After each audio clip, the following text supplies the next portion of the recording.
Hello friends, welcome to Devansh Kash diaries. ఇప్పుడు మీరు వినబోతుంది నువ్వుంటే నా జతక స్టోరీలోని 129వ భాగం. ఈరోజు కూడా మిత్ర నార్మల్గా ఆఫీస్కి రెడీ అవుతూ ఉంటే సమన్వి సుడిగాలిలా లోపలికి వచ్చి, మిత్ర వదిన, ఈరోజు నీకు పెళ్లి చూపులు అని అంది. మిత్ర షాక్ అయ్యి, నాకు పెళ్లి చూపులా? ఎవరితో అని అయోమయంగా అడిగింది. అభి ఎందుకు తనకి ఏం చెప్పలేదు అని ఆలోచిస్తూ, అదంతా నాకు తెలియదు. నిన్ను ఈరోజు ఆఫీస్కి మాత్రం వెళ్ళవద్దని చెప్పాడు రుద్ర అన్నయ్య. 10 గంటలకల్లా పెళ్లి చూపులు చూసుకోవటానికి అబ్బాయి వాళ్ళు వస్తారంట. నువ్వు ఇంట్లోనే ఉండి నీట్గా రెడీ అవ్వమని ఆర్డర్ వేశాడు అని చెప్పి తన చేతిలో శక్తి ఇచ్చిన చీర పెట్టి, ఆ టైంకి వచ్చి శక్తి వదిన నిన్ను రెడీ చేస్తుందంట. వదినకి సాయంగా నేను కూడా వస్తాను, రెడీగా ఉండు అని నవ్వుతూ తను చెప్పాలనుకున్నది చెప్పి ఎలా వచ్చిందో అలానే వెళ్ళిపోయింది. మిత్రకి అంతా అయోమయంగా ఉంది. 2 రోజుల నుంచి తను అభితోనే ఉంది, కానీ ఈ పెళ్లి చూపుల గురించి మాత్రం ఎందుకు చెప్పలేదని ఆలోచిస్తూ వెంటనే చీర బెడ్ మీద విసిరేసి అభికి ఫోన్ కలిపింది.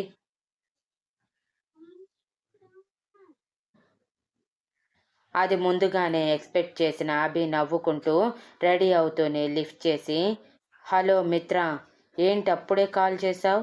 మిస్ అవుతున్నావా నన్ను? అలా అయితే నేను ఆఫీస్కి బయలుదేరుతున్నాను, నువ్వు కూడా త్వరగా వచ్చే.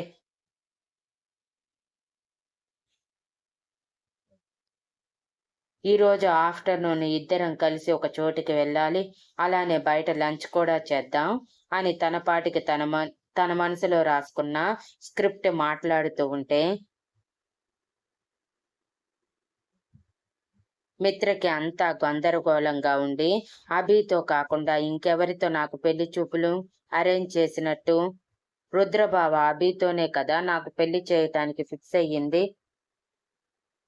అని ఆలోచిస్తూ అభి అని పిలిచింది మొదటిసారి. హే, ఈరోజు క్యాలెండర్లో రాసి పెట్టుకోవాలి. ఇన్ని రోజుల నుంచి సార్ అని కాకుండా నువ్వు అభి అని పిలవమని చెప్తుంటే పిలవకుండా ఇప్పుడు మాత్రం దూరంగా ఉండి పిలుస్తున్నావా? దగ్గరగా ఉండుంటే నీ బుగ్గ మీద గిఫ్ట్గా నా ముద్దు కూడా ఇచ్చేవాడిని అని రొమాంటిక్గా మాట్లాడుతూ ఉంటే మిత్రకి తిక్కరేగి, కొంచెంసేపు కూడా సైలెంట్గా ఉండి నేను చెప్పేది వినవా అని అరిచి, నాకు ఈరోజు పెళ్లి చూపులు అరేంజ్ చేశారు అని లో వాయిస్లో అంది. అభి ఏమీ తెలియని వాడిలా, వాట్ అని గట్టిగా అరుస్తూ, నువ్వు చెప్పేది నిజమా అని షాకింగ్ వాయిస్లో అడిగాడు.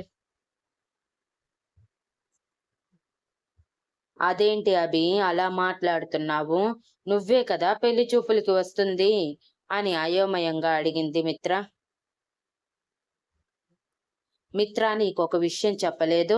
మా ఇంట్లో మనిద్దరి పెళ్లికి ససేమీరా ఒప్పుకోలేదు.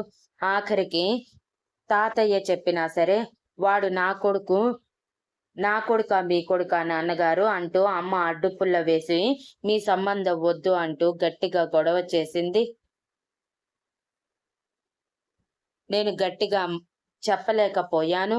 నిదానంగా ఒప్పించచ్చులే అనుకున్నాను, కానీ ఈరోజు మధ్యాహ్నం నాకు కూడా పెళ్లి చూపులు అరేంజ్ చేశారు. కానీ నాకు ఇష్టం లేదని గట్టిగా చెప్పి ఎక్కడికి రానని కూడా చెప్పాను. వాళ్ళు ఒప్పుకోలేదు. వాళ్ళ మీద ఒట్టు వేయించుకున్నారు.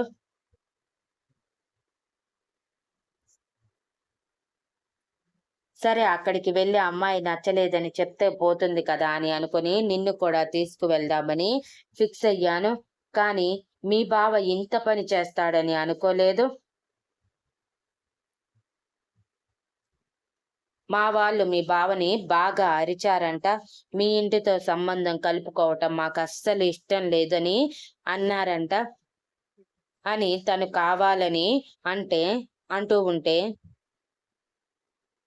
ఇటువైపు మిత్ర ఏడుస్తూ, అంటే ఇన్ని రోజులు నన్ను వదిలిపెట్టను, పెళ్లి చేసుకుంటాను అని చెప్పినవన్నీ అబద్ధాలేనా? అభి, నన్ను మోసం చేశావా? You cheater I hate you. I hate you so much. ఎవరో చెప్పారని పెళ్లి చూపులకి రెడీ అయిపోయావా?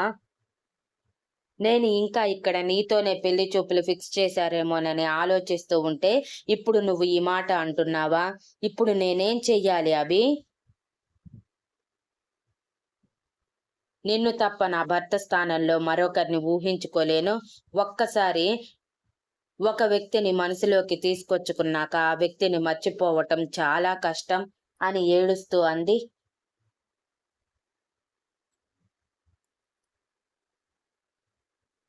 అభికి మిత్ర అలా ఏడుస్తూ ఉంటే కొంచెం బాధగా అనిపించినా తనిచ్చే సర్ప్రైజ్ లైఫ్ లాంగ్ గుర్తుండిపోతుందని అనుకుని, డోంట్ వరీ మిత్ర, నువ్వు కూడా నీకు అబ్బాయి నచ్చలేదని చెప్పు. తర్వాత నేను ఈ అమ్మాయికి నచ్చలేదని చెప్పి మనిద్దరం ఎలాగోలా ఇంట్లో ఒప్పిద్దాము. ఒప్పుకోకపోతే ఎవరికి చెప్పకుండా పెళ్లి చేసుకుని డైరెక్ట్ గా ఇన్ఫార్మ్ చేద్దాము అని అన్నాడు.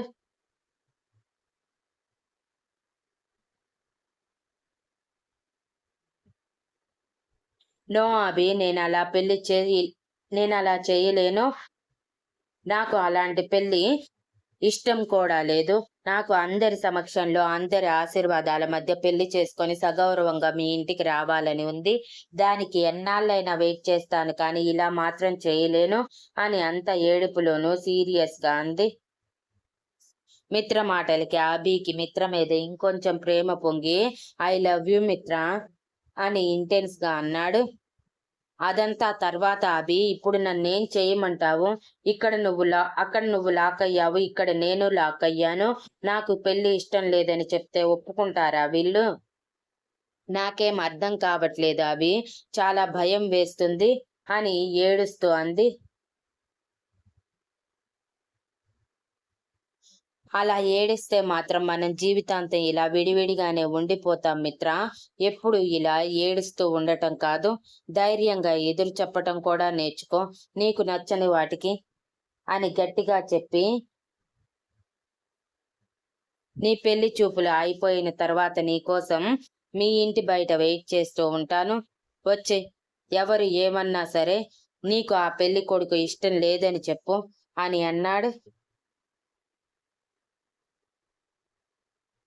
మిత్ర తన కన్నీళ్లు తుడుచుకొని, సరే అభి, నువ్వు చెప్పినట్టే చేస్తాను అని అమాయకంగా అంటూ ఉండగానే మాధవి గారు వచ్చి, ఏంటి మిత్ర ఇంకా అలానే ఉన్నావు?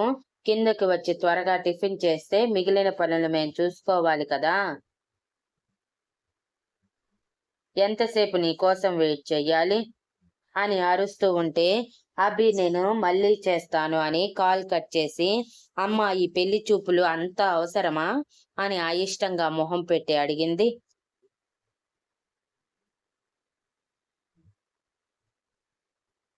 అంటే ఏం మాట్లాడుతున్నావు నువ్వు? నువ్వు కూడా స్వాతిలా పిచ్చి పని ఏమైనా చేశావా ఏంటి? అలా చేస్తే చంపి పాతేస్తాను అని అంటూ ఉండగానే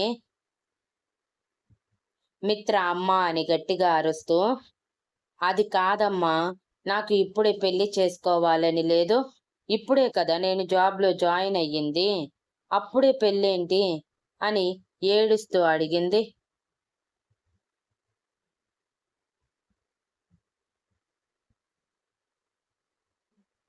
నీ వయసుకు నాకు పెళ్ళయి నువ్వు కూడా పుట్టేశావు అని మాధవి గారు సీరియస్ గా అంటూ, ఇదంతా మీ బావ నిర్ణయం. మీ బావ నిర్ణయానికి మేమైతే వ్యతిరేకం కాదు. పైగా చాలా గట్టిగా చెప్పాడు. అబ్బాయిని అన్ని రకాలుగా చూసి ఈ పెళ్లి సంబంధం చూశాడంట. మాకు కూడా అబ్బాయి తెలియదు, కానీ రుద్ర చెప్పాడంటే ఖచ్చితంగా నీకు తగిన వాడై ఉంటాడు. కాబట్టి నోరు మూసుకొని వచ్చి పెళ్లి చూపుల్లో కూర్చుని అబ్బాయి నచ్చాడని చెప్పు అని సీరియస్ గా చెప్పి,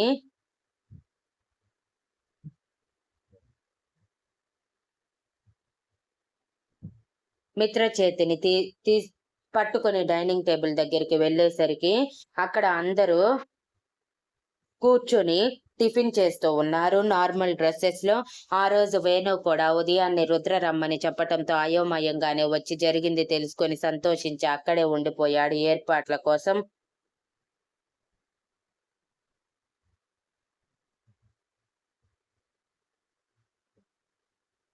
మిత్ర అందరి ముందు పెళ్లి చూపులు ఇష్టం లేదని చెప్పలేక, ముఖ్యంగా రుద్రకి చెప్పలేక అక్కడే డైరెక్ట్ గా అబ్బాయిని నచ్చాడా అని అడిగినప్పుడు నచ్చలేదని చెప్తే పోతుందని, ఎవరికి ఎటువంటి ఇబ్బంది ఉండదు అని ఫిక్స్ అయ్యి ముభావంగా తలదించుకొని టిఫిన్ చేస్తూ ఉంది. మిత్ర సమన్వి అత్తయ్య అంతా చెప్పే ఉంటారు కదా, నీకు ఎటువంటి అభ్యంతరం లేదుగా మిత్ర అని బేస్ వాయిస్ లో అడిగాడు రుద్ర. మిత్ర ఆ వాయిస్ కి భయపడి తలెత్తి ఇష్టం లేదని చెప్పేలోపు, దానికి ఇష్టమేనంట రుద్ర, ఇప్పుడే నేను కలిసా అన్నీ చెప్పాను, మీ ఇష్టమే నా ఇష్టం అని చెప్పింది అని నవ్వుతూ అన్నారు మాధవి గారు మిత్రని కళ్ళతోనే వార్న చేస్తూ. ఇక మిత్ర ఇప్పుడు ఏం చేయలేదని సైలెంట్ గా తలదించుకొని టిఫిన్ చేస్తుంటే, సరే మరి మీరు మిత్రని రెడీ చేయండి, మేమిక్కడ ఏర్పాట్లు చూసుకుంటాము.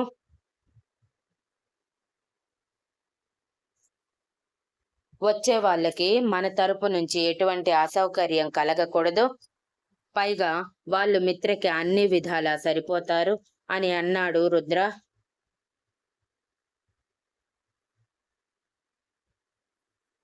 ఆ మాటలన్నీ విన్న మిత్రకి ఏడుపు ఒక్కటే తక్కువ.